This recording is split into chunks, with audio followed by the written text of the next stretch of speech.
Hi, fans of high quality entertainment. I am with Richie Castellano. Am I saying it properly? Castellano, close enough. Yeah, whatever. It's Richie. And of course, he has been a member of one of my favorite, well, probably a top five band, Blue Oyster Cult, for 20 years. And you have been with John Anderson for the last 2 or 3 years. You've recorded this excellent studio album, True. And I just want to say a few things about that before we get started here. And this live album, which I want to say a few things about.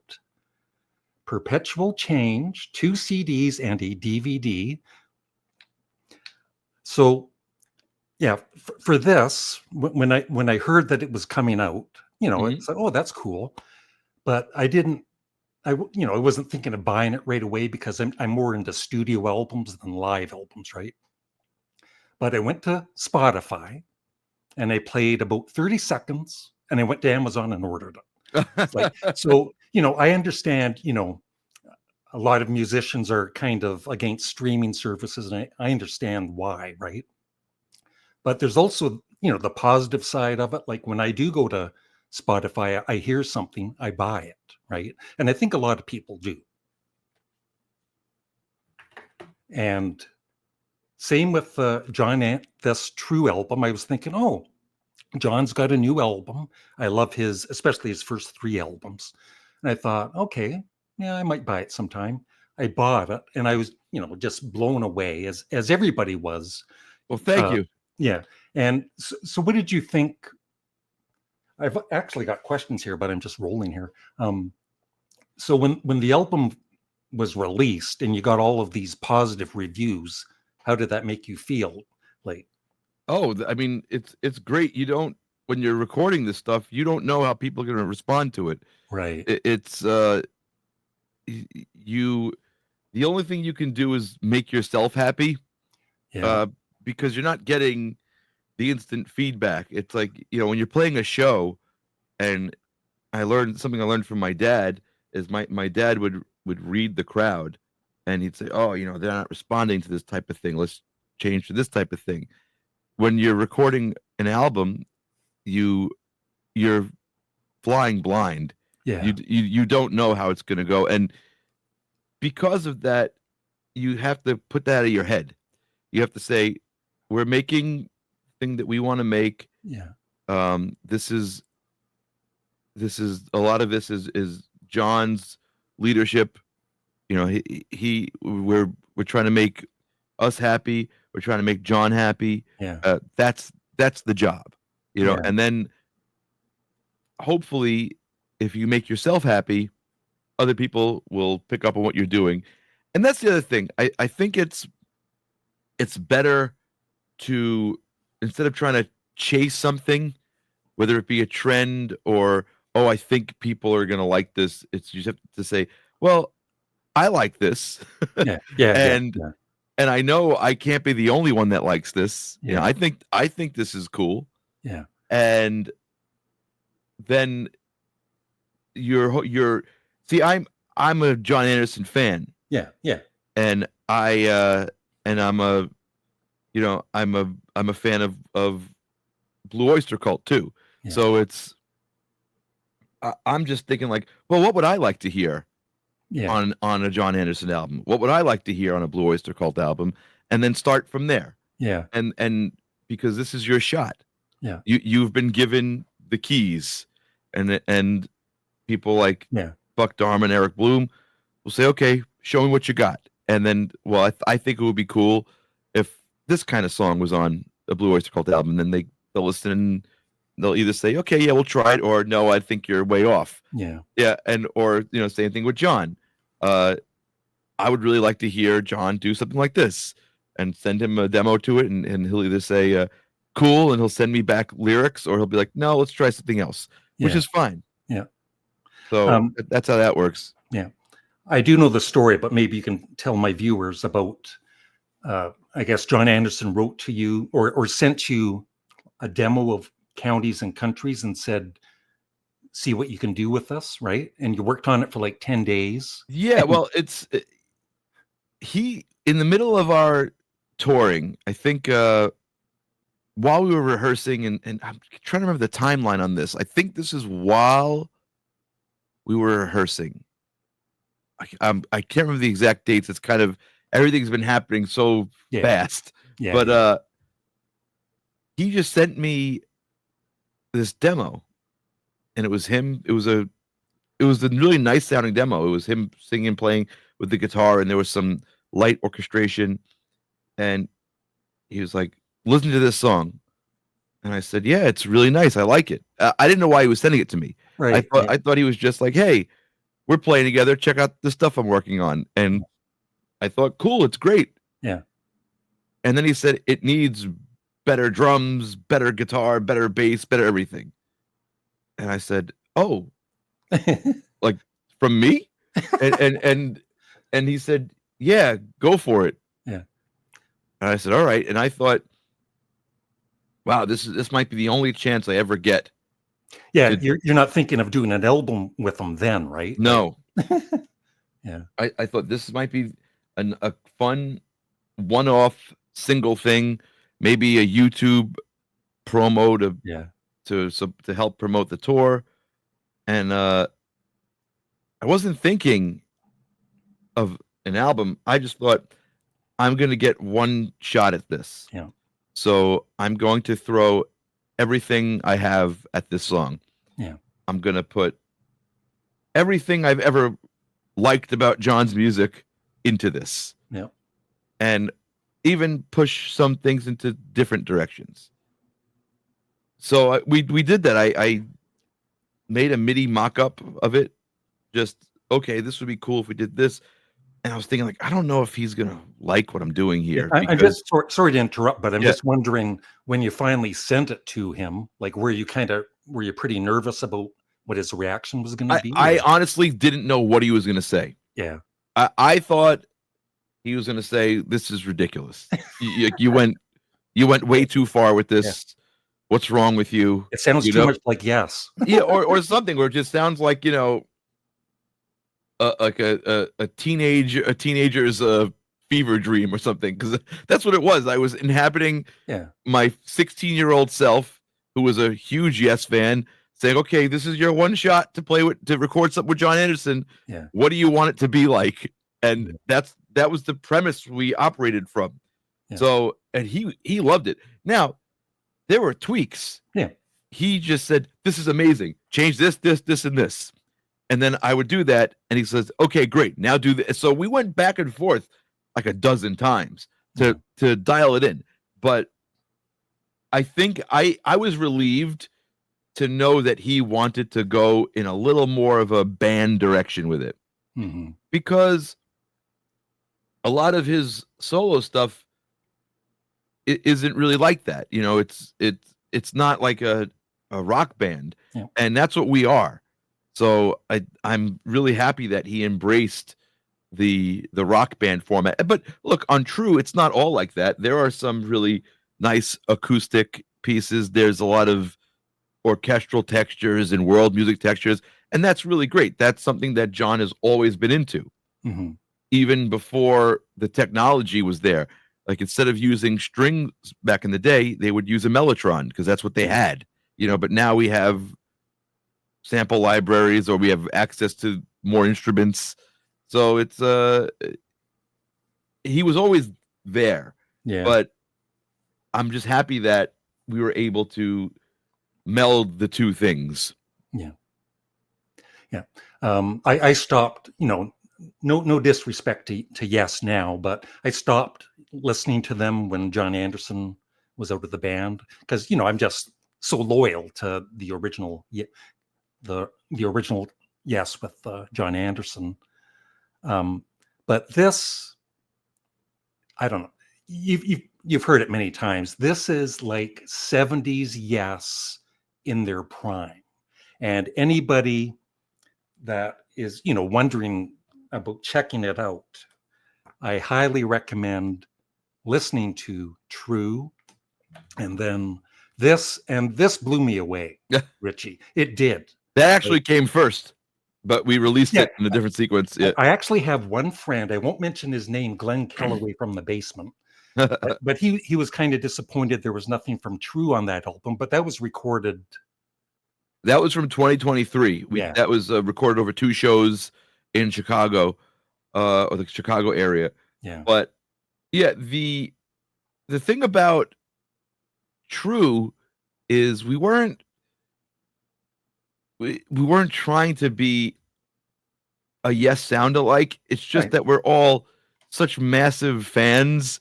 No, it's not like a in, carbon copy. yeah, right? it's in our DNA. Yeah. I'm gonna be influenced by Trevor Rabin and Chris Squire no matter what I'm playing. Yeah. No matter what music I'm playing, it's gonna come through just because this is the stuff I grew up on. Yeah. This, I was the right age when I got into Yes. I was 15, 16 years old. I loved Yes and the Beatles. Yeah. And I loved Eric Clapton and Queen, and that just became the stew.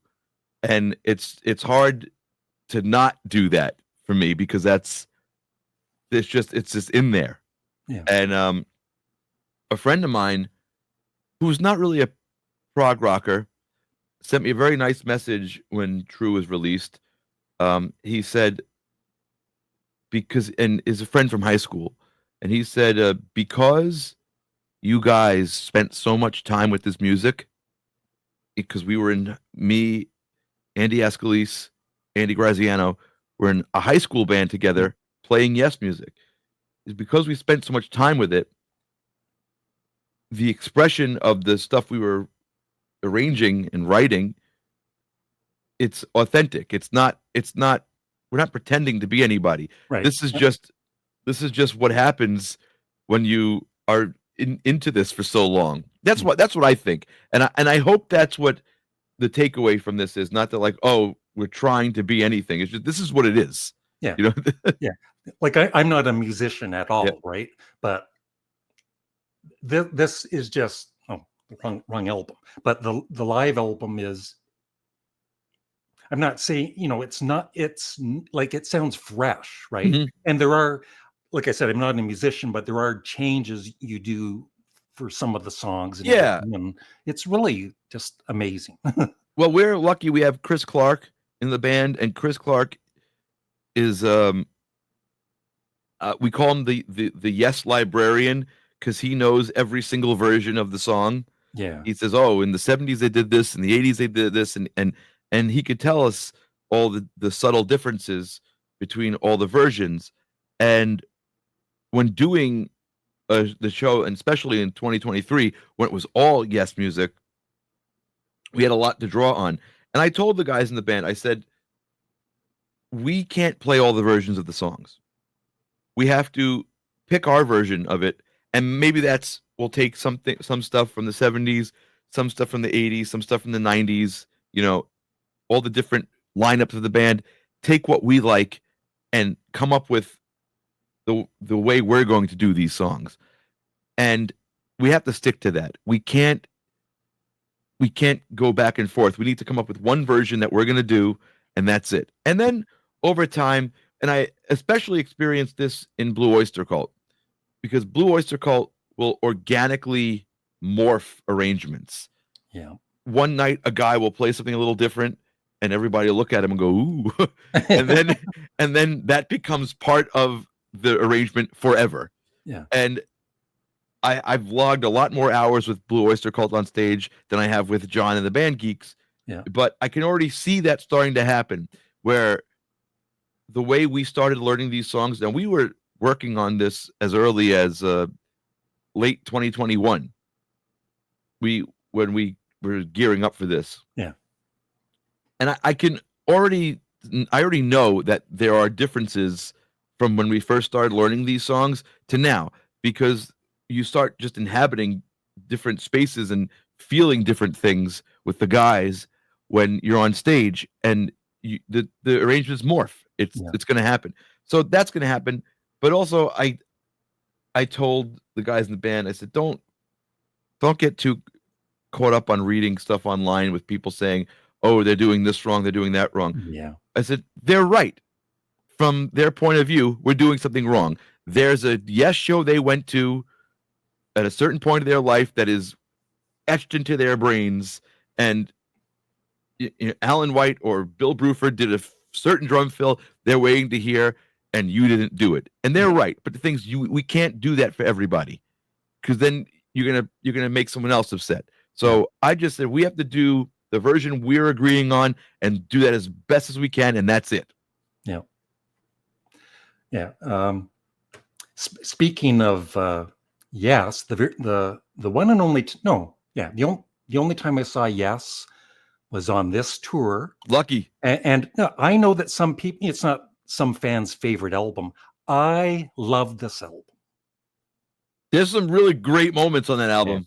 Yeah. It could need a remixing. That's the only, I don't know if it could be remixed now but it's excellent. And I'm curious to know, what did you think of this the very first time you heard it? This is called Tales from Topographic Ocean. Yeah, Tales. Well, I got into Yes because of my uncle Phil, who's a huge inspiration to me. I was a Beatles nut when I was 14. Yeah. And I thought that was just the pinnacle of music. And I still do in a lot of ways, because it's hard to touch the Beatles. And he challenged me to listen to Yes because he knew it was going to be out of my comfort zone musically. And at first it was too strange for me. I just thought, this is not, I Want to Hold Your Hand.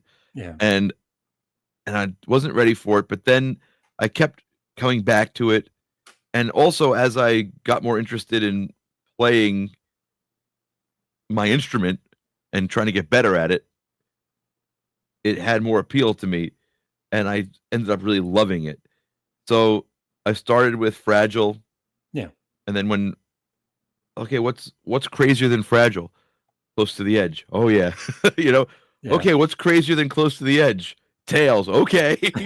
So I liked going through that journey with the band, how they kept ramping things up and just getting bigger and bigger. And that's one of the things I had to learn from John Anderson, is that the scope of what you can do is really only limited by your imagination. If you think small, you'll do small things. If you think big, you'll do big things. But you have to be willing to follow through with them. Yeah. And you have to be and John is willing to follow through with them. And that's evidenced by having a double album with 4 songs on it. Yeah. He's willing to have the big idea and push it through. I'm incredibly impressed by him, and I've learned that from working with him. Even in our first couple of conversations, I thought he just wanted to come over to my studio and do a Band Geek video for YouTube, because I was thinking small. Yep. Yeah. He was thinking tour, and even beyond that, album. And I was the But you're not going to bring that up to him, right? No, well, I've said that in front of him before, that I wasn't thinking big enough, because he's the dreamer. He's the person.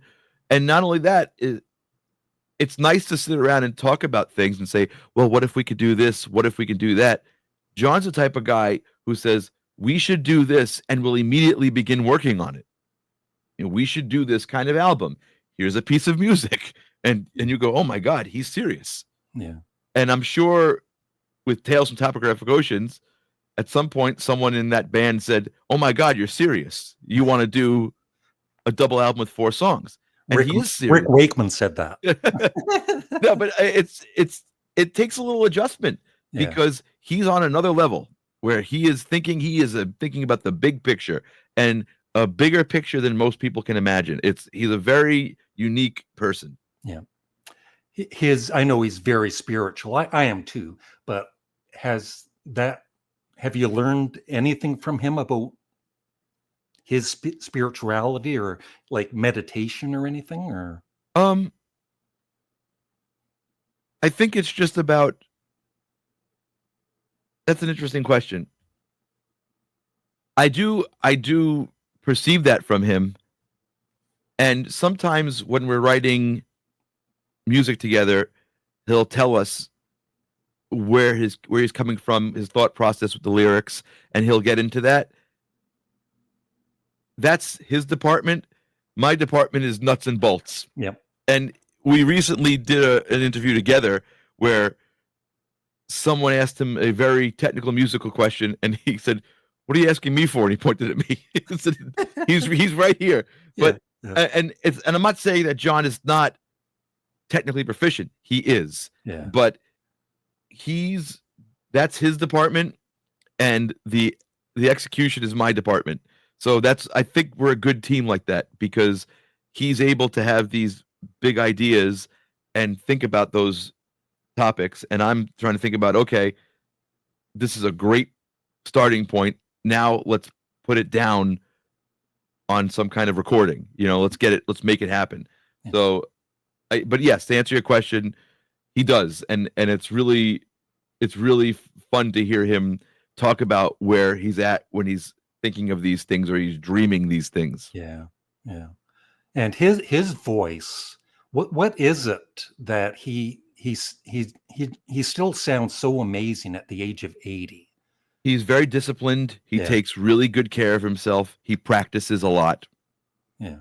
He will, months before a tour starts, he'll say, "Can you send me a recording of our last tour? I want to practice." And he'll tell me, "I'm practicing every day." And that's it. Like, there's really no secret. If you want to get good at something, you got to practice. Yeah. And John knows that, and he does that. He works very hard. He tells me all the time, "Okay, I sang the whole set today," and this is months before we even go out on tour. He's very diligent. He takes very good care of himself. He knows his instrument very well. I just marvel at his ability standing on stage next to him sometimes, to the point where I forget where I am in the song. Yeah. I go, like, I'll listen to him sing the sad preacher part from "And You and I." Yeah. I'm just going like, wow, that's John Anderson. And then I'll go, oh man, Yeah. I'm on the wrong sound. I don't know where I am. Yeah. That happens quite a few times. So it's almost like I have to not fanboy out on stage. Yeah. I have to go, nope, I'm serious. I can't get too caught up in it. Yeah. Which, you want to get caught up in it. You want to exist in that moment, but also we have jobs to do, so we have to keep that to a minimum. But his voice is incredible, and how he uses it is just insane. Yeah. Well, I've got a lot of favorite singers: John Lennon, Paul McCartney. Those are good ones. Russell Mael of Sparks. I don't know if you're familiar with them. No. Oh, you should watch this documentary on them by Edgar Wright. Okay. Yeah, it's about their whole, a whole band's career, if you're into discography, into documentaries. Yeah. I've been a fan. They've been around since the early 70s. Oh, okay. Yeah. But I've got a lot of, favorite singers, and John's right at the top.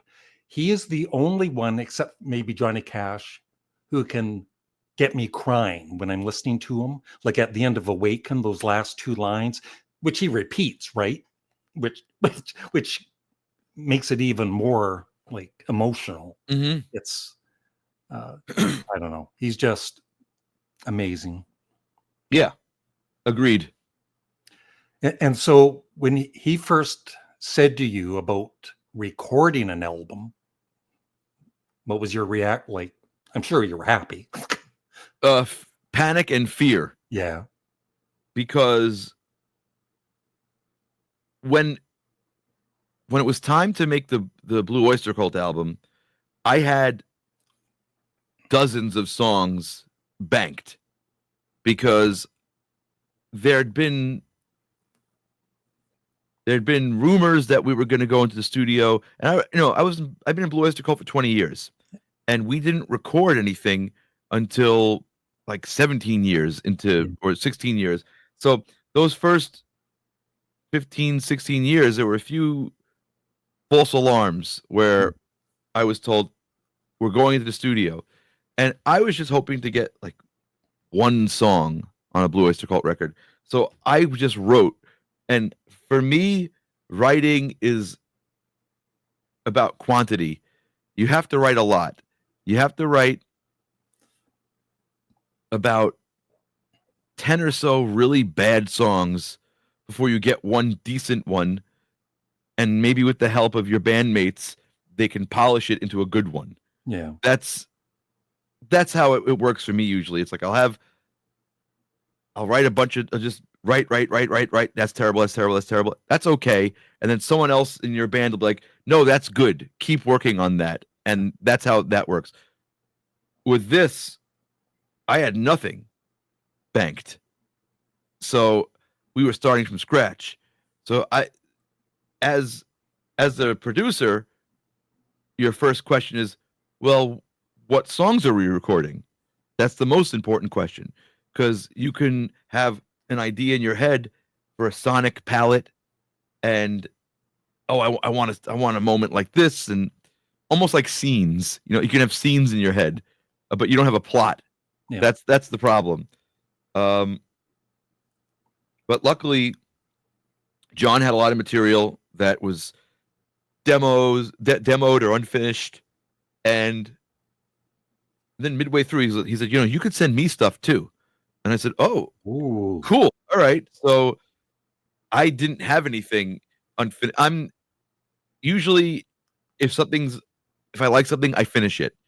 And sorry to interrupt, but somebody with his stature, somebody else wouldn't be saying that, right? no, John wants to collaborate. Yeah. That's what it is. Yeah. He wants to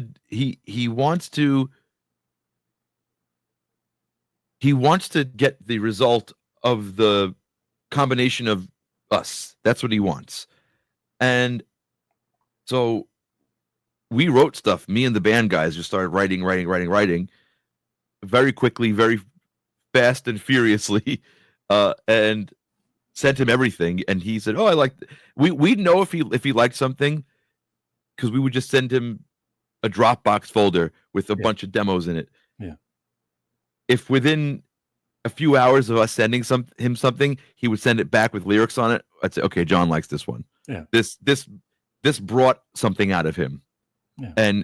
And he feels that he can work with this. So that's what we did. We had a bunch of tunes, and not tunes because we wanted to leave room for him to make these his own. So like it wasn't like, oh, here's a finished song, sing this whole thing. Yeah. It was like, here's something I'm toying with. Do you like this? And then if he starts singing over it, I say, okay, this is something. This is going to be something. Yeah. So that was the first feeling. It's just I was worried about songs, and going into a new album, you're always worried about songs. Everybody says that your first album's easy because you've been writing songs your whole life for it. The second album's hard. But this was almost like a second album for us because we weren't expecting to make it. So we had to do it rather quickly. But once it started coming together and I saw there was a shape to the album, like, okay, we're kind of hitting all the moments I was hoping to hit, I think we're in good shape. Yeah. I didn't know what people were going to respond to.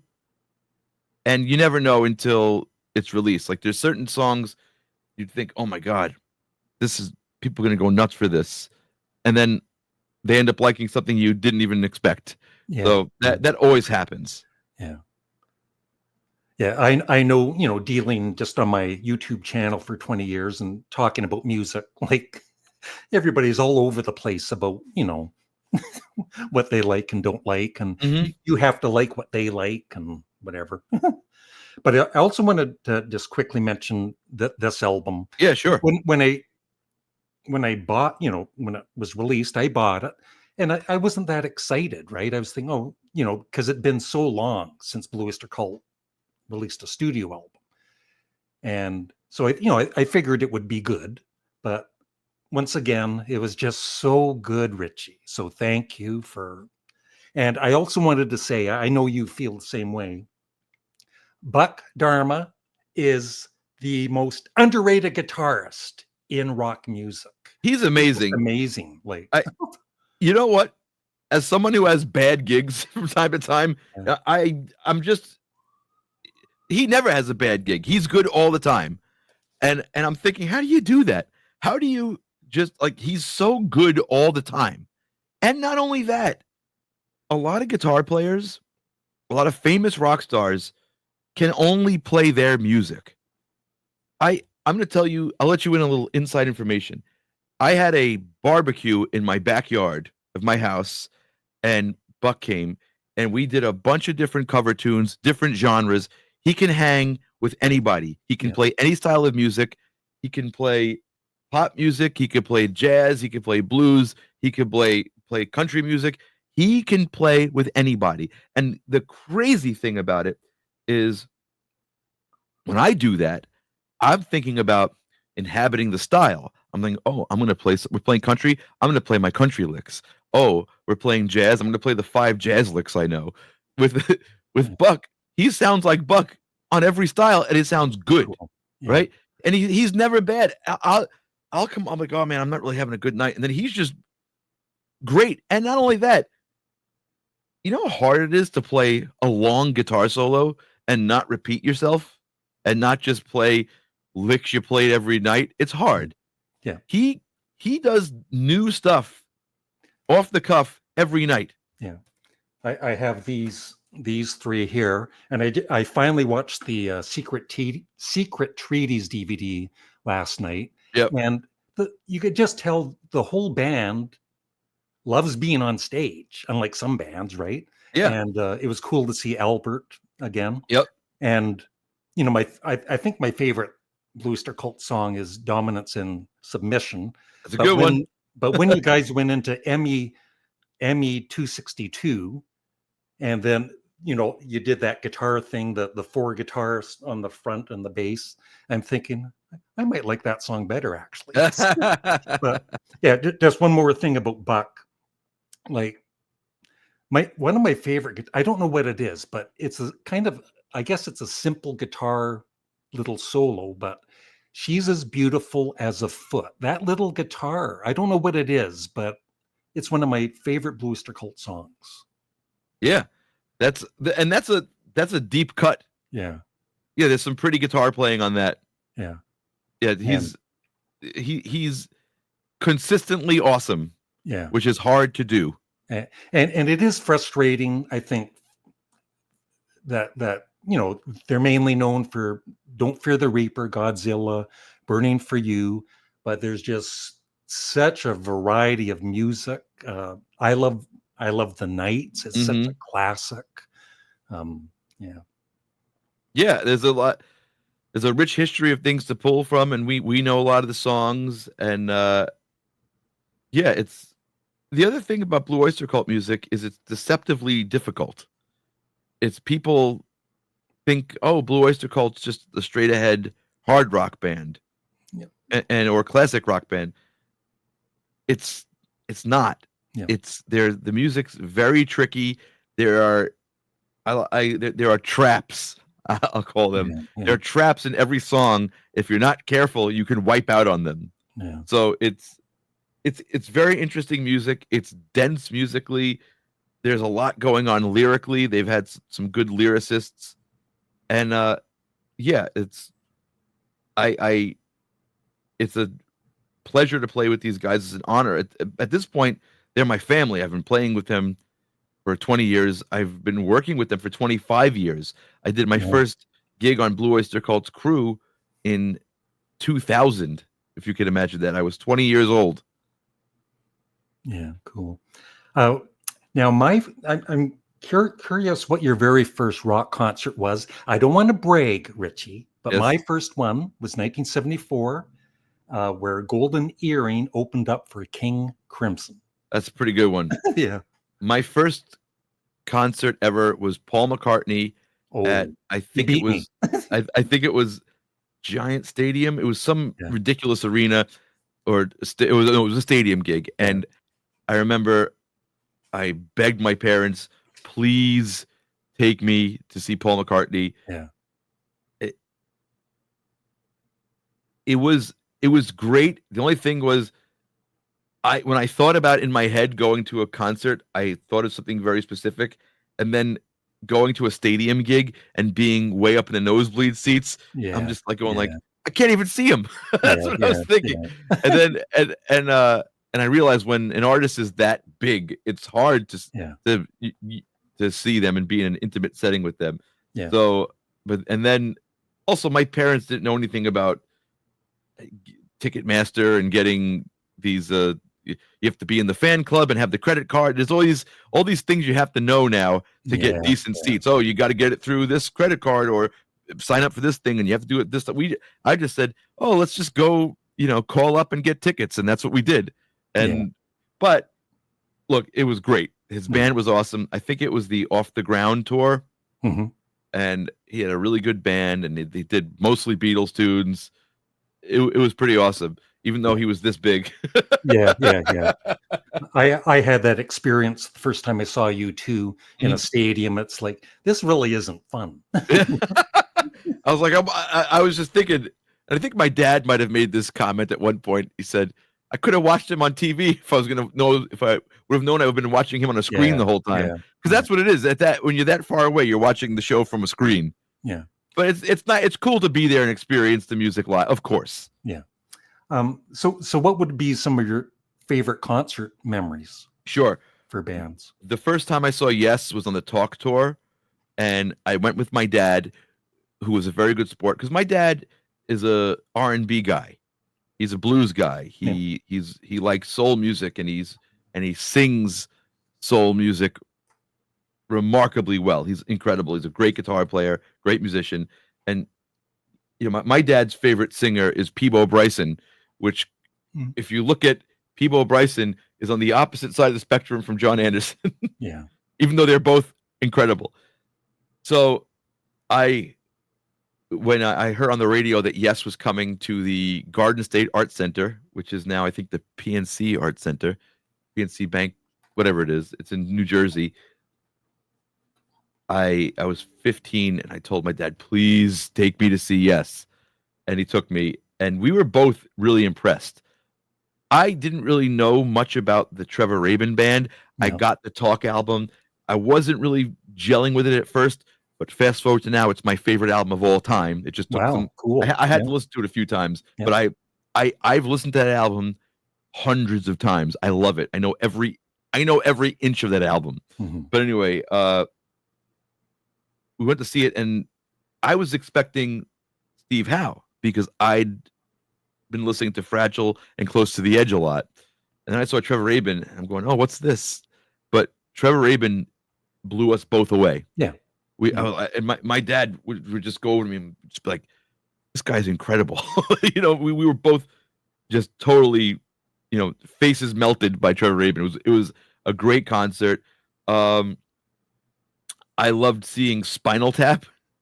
Oh, that's awesome. That was a real. I saw them twice. I can't remember which one, but And they made it to the stage? they did, and they opened for themselves as the Folksmen. It was so good. Yeah. It was so funny. It was just such a fun concert. We went to, let's see, some other good ones. Squeeze. I love Squeeze.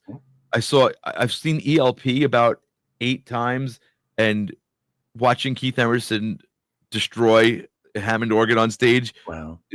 That's amazing. I saw Chick Corea Electric Band at the Blue Note in Manhattan. Yeah. Whoa. That was like I felt like that was like seeing the Avengers or the Justice League. It's like, here are all the superheroes in music, and they've come together to make an unstoppable team. That's what that felt like to me. Shout out to Andy Escalise for getting me into Chick Corea. But that was just like, Frank Gambale is one of these guitar players you watch and you go, why do I bother trying to play an instrument? He's just reached a level of mastery that you really can't touch. Also at the Blue Note, I took my dad to see Take 6, which is an a cappella group. Yep. And that was ridiculous. How good those guys are. Just singing, it sounds like a symphony. It's nuts. And that was really that was a mind-blowing performance that stuck with me. On the rock side of things, I got to see Van Halen, which was great. I got to see The Who. I got to see Eric Clapton. I feel very lucky I got to see those bands. But the ones that stuck out are the ones I just mentioned. Oh, you know what else was really cool?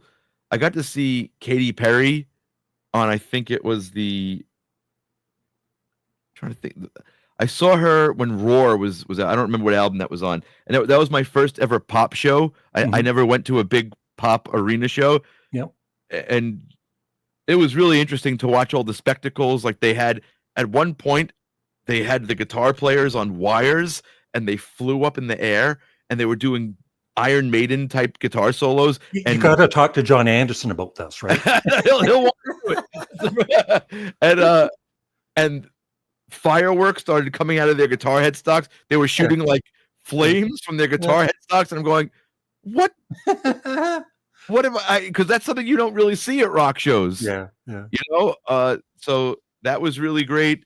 Yeah, I've been lucky. I got to see a few concerts. Also, just being on the road and playing with other bands. Like there are some concerts where I wasn't maybe in the audience, but I got to attend from the side of the stage. Yeah. I just mentioned Iron Maiden. They're always incredible. I love Iron Maiden. And another one that was really good. Well, they're always good. Is Deep Purple. Yeah. Because I was such a huge Steve Morse fan. The guy they got now is great too. But like Steve Morse for me he's one of the top guys for me personally. Yeah. And also I love Don Airey. There, so I getting to see Deep Purple like that. Another good moment like that. I know I'm rattling them off. No, that's fine. My cousin and I, my cousin Phil, who's actually in the band Geeks, he's our second keyboard player. For a long time, he was in Blue Oyster Cult's crew, and we're both Dream Theater fans. Yep. So we opened for Dream Theater in England, and we got to sit on the scaffolding on top of the front of house position and watch Dream Theater play like all the stuff from Scenes from a Memory, which was a really nice experience to share with him. Yeah. And then afterwards, we got to hang out with John Petrucci. Oh, cool. So, and we the funny story with this, there was this common area backstage. It was one of these outdoor festivals type things. And there were all these picnic, like park chairs, park benches. And we're just sitting there creepily looking at John Petrucci, me and my cousin Phil going, Yeah. And Buck comes up to us and he's like, "What are you two idiots doing?" I'm like, "Buck, that's John Petrucci. Please bring us over to meet John Petrucci." He's like, "All right, come on." So Buck, like, we follow Buck, and John Petrucci sees him. He goes, "Buck Dharma." Yeah. And so, which happens a lot when we play these metal festivals in Europe. Yeah. People come up to, we'll be at catering, eating dinner, and all these like guys with black leather and chains and tattoos and piercings and stuff and long hair. These like really cool looking guys will come up to Buck and Eric and do the "We're Not Worthy" to them. Yeah. Which is so cool to see. Yeah. But so John Petrucci, he said, "Buck Dharma." He's like, "Yeah, how you doing?" He goes, "My guys want to meet you." And he introduced us, and he couldn't have been nicer, which is really cool when you meet one of your heroes. And John Petrucci is definitely one of my favorite guitar players for sure. And he's just really nice and down to earth. That was a real treat and something I won't forget. Yeah. What about the prog band Nectar? Do you know them at all, or? No, I don't think so. Really? Remember the Future? You've never heard that? I'm kind of basic with my. I should send you a link to. Yeah, they're a pretty good. I'm kind of some of these 70s bands that I never really bothered with. I'm getting into now, and our resident musicologist is probably Andy Graziano. Yeah, because he's the one that would do the deep dive into all the bands I never heard of.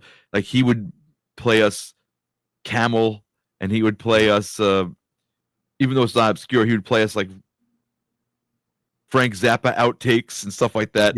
Yeah. Yeah, Andy Graziano was our music guy who knew a lot of things. Me, I would fixate on one thing and listen to it over and over again. I just had this conversation with my girlfriend a couple of weeks ago, and she was saying, "Oh, let's give me a bunch of music that you like." I said, "Listen, I listen to like 4 things over and over and over again. I will listen to something until I get sick of it. I'm the guy who the new song comes out and I play it over and over and over again because every time I hear something new, I just like to go in deep on one thing, where it's like the Talk album, for example. I got it, I didn't like it. I said, this doesn't sound like Close to the Edge. Forget this. But then I said, let me let's do it again. And let's do it again. And I thought, oh, okay, these are good songs, though. Even though it doesn't sound like the 70s, these songs are good. And I listened again. I go, actually, this production's kind of amazing. Like, this thing sounds awesome. It sounds pristine. Okay. And I listened again. Actually, you know what? Like, Trevor Rabin's guitar playing is incredible. Okay. And then every time I would hear something new, and then over time, it just became my favorite album. And something that I actually was lucky enough to play with John.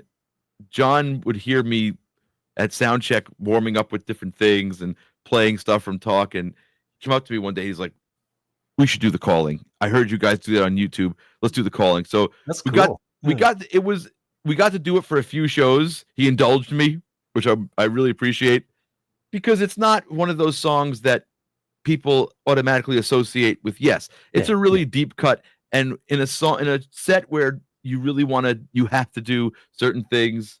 Yeah. It was, and especially when we wanted to put some of the new material in, we're kind of prioritizing that. This year we're doing True Messenger, Counties and Countries, and Once Upon a Dream. That's like a half hour of new music right there. Yeah. So that's a big chunk of the set that we're dedicating to new stuff. So it's hard to put in stuff that might be obscure. But John did indulge me, and we got to play it a handful of times, which was so cool. Another thing I really got into, did you hear Rio, the Trevor Rabin album? No. That's his latest album. He released it last year, I believe. It's incredible. It's right. Yeah, check it out. Rio by Trevor Rabin. You can probably tell now I'm a Trevor Rabin fanboy. Yeah. But Rio just me and all the guys in the band, we've been listening to that over and over and over again. And my favorite song off that is a song called Paradise, which is sort of a pop song, like a heavy pop song. Yeah. But it's great. It's so Trevor Rabin. That's what I love about it. And there's some good guitar playing on it. There's great musicianship. He's got Vinnie Colaiuta on one song, so it's definitely worth checking out. Yeah, cool. Back to the Beatles for a second. Oh yeah, let's do it. Now I know you're a Pisces, just like me, although I'm 22 years older, Richard. I'm an Aquarius. Yeah. I thought February. You're born February 7th. Okay, so I thought that was Pisces. Anyway, I remember seeing, one of my first memories is seeing the Beatles on the Ed Sullivan Show. Yeah. So what were your first memories of hearing them, I guess? I got into a lot of music in a weird way through my uncle. My all the American R&B type stuff I got from my dad. I know a lot of that stuff from playing gigs with my dad. Yeah. All of the British rock stuff I got from my uncle. And I learned about the Beatles through the movie Ferris Bueller's Day Off. Did you ever see that movie? No. It's like an iconic 80s movie. I know the movie. So there's a scene where he crashes a parade and does a lip sync to Twist and Shout, the Beatles version. And I heard that, and it was one of those things that was deeply affecting. I said, "Oh my God, what is this?" And someone told me it's the Beatles version of Twist and Shout. And I said, "The Beatles, okay, I know that they do I Want to Hold Your Hand," which I'd heard peripherally. Now I'm like 11 or 12 at this point. Yep. And I know they do She Loves You, and that's about it. And so I told my uncle, I said, can you make me a tape? Because I had a cassette player at that point. Can you make me a tape with Twist and Shout? I want to hold your hand and She Loves You on it because I want to listen to the Beatles. He said, okay, but I'm also going to put on the other side of the tape, I'm going to put Rubber Soul. Okay? He says, I think you'll like it. I said, I don't want that. I just want Twist and Shout. I was an annoying 11-year-old. So, I just said, I want that. He said, well, I'm going to do it anyway. He goes, and I'll put Please Please Me because it has, I Saw Her Standing There and Twist and Shout on it, which is the song you want. So he made me a Beatles mixtape. So I listened to Twist. After I was done listening to Twist and Shout about 200 times, I flipped the tape over and I listened to Rubber Soul and I loved it. I'm like, this is incredible. And then I remember looking into my dad had a CD collection, and he had about 8 CDs in his CD collection. My uncle was the one that had the hundreds of CDs. My dad had 8, but in those CDs he had Rubber Soul, he had Revolver, and Sgt. Pepper. So then I listened to Revolver, and I went, "What is with these guys? Like how?" I'd never heard an album that every single song was great. There was usually at least one skip song or two, especially in the 90s when I was starting to get into that, especially CDs where they would stick you with $17 for a CD and there'd be one song on it. That was the trend back then. But to hear an album where every song was good, that's the thing that really amazed me with the Beatles, is that there were no skip tracks. There was no filler. And then to hear Sgt. Pepper, and to me, going from Revolver to Sgt. Pepper was very similar to going from Close to the Edge to Tales of Topographic Oceans, going, what the hell is this? And you're into production so much now. So what did you think of, did you think about production back then too? Like I just thought about, where did these songs come from? Yeah. Because they were, even though Rubber Soul and Revolver were more adventurous than, say, Please Please Me or With the Beatles, right? Or even A Hard Day's Night. They were different. Like they were different textures. They were doing meter changes. They were doing straight. There was a song with a harp that She's Leaving Home. Like, where'd that come from? And I was just listening to all the different instrumentation and the different types of songs they were doing. And then they're doing a song with like a Dixieland band, What I'm 64. Yeah. And the thing is, even though the production was so weird, all the songs were good. Yeah. And I'm just thinking, this is the same band? And then I understood, like, the concept of the album is that no, they're a different band, but they're the Beatles writing songs for Sgt. Pepper's band. And that's why they're maybe this is just my interpretation of it.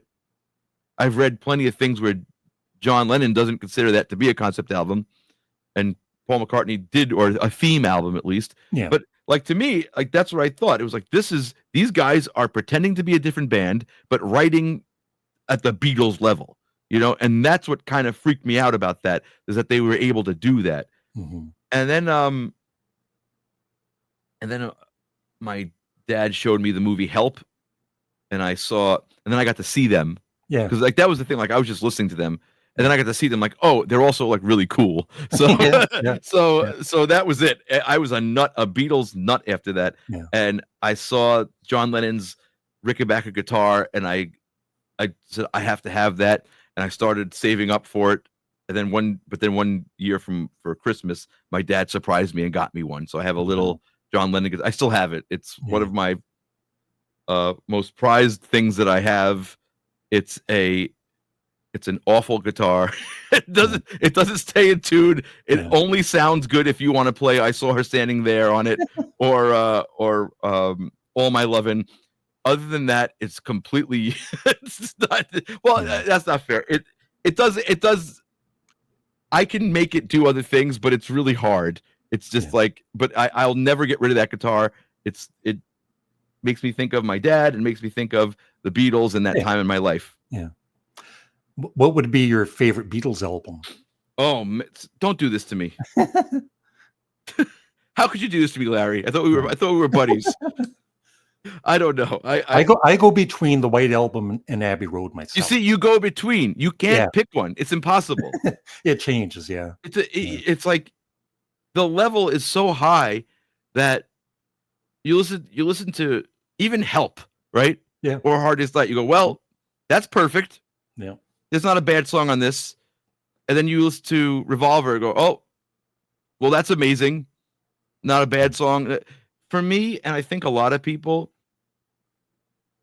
who are Beatles nuts, is like, because the thing is, whoa, they were making records for what, 6 or 7 years? That's it? Yeah, 7 years, yeah. Right? It's just like the 7-year canon is the thing. And for me, sorry to interrupt, but for me, they're the only band that I feel had a perfect, career as a band. Right. Even Revolution 9, I love. Yeah. I remember hearing it for the first time, being like 10 years old and it freaking me out, but I like it. And even like the Magical Mystery Tour, which is sort of half an album, I guess. Yeah. But it's like, I can't even dismiss that because the Magical Mystery Tour is an awesome song. It rocks. You know what I mean? Yeah. It's so great. Yeah. So to me, I kind of look at, this is going to be a terrible analogy. I just want an answer, Richie. I'm not giving you one. That it's going to probably piss people off in the comments. It's like, I look at those 7 years of Beatles as one entity. Yeah. In the same way I look at the 6 George Lucas Star Wars films as one entity. It's like, that's one thing. That's it. It's like, I like all of it. Yeah. But yeah, if I had to pick, oh man, it's either Sgt. Pepper or Abbey Road. But Revolver, Rubber Soul, come on. I'm sorry for stressing you out. So is there any talk of another John Anderson studio album? We're we're talking about it. I mean, we have to. We look. We didn't know what to expect from True, and we had a great time working together, and we had. Yep, there we are.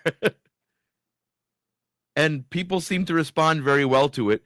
Yeah. I mean, there's definitely pressure at that point because like if we couldn't do something that was better than True, why do it? Yeah. But like right now, we're focused on the tour because it's a lot of work to go on tour.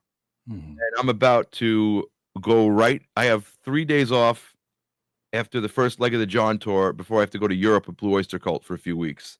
So right now I'm just focused on getting through the gigs. Yeah. And maybe in the future, like another live album with songs from True. I'd love that. It's and anything is possible, to quote John. And it's these are all possibilities. We're not gonna.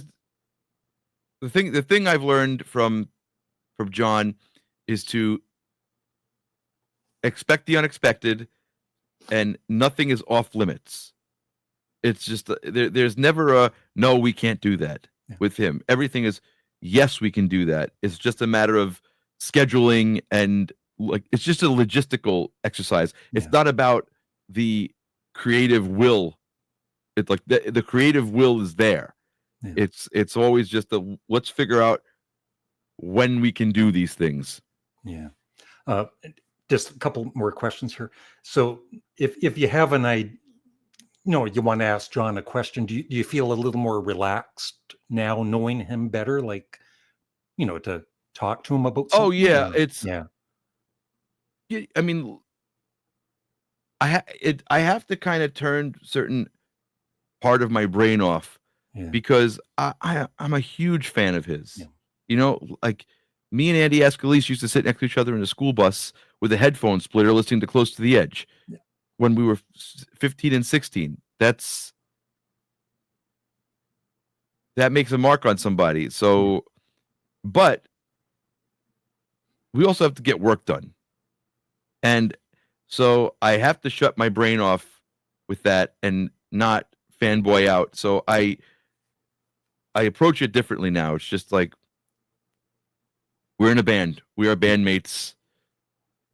That's it. We're doing a job, and I can still operate from that place of love. You know what I mean? Where I love this guy. Yep. I love the music he created and what it meant to me in my life.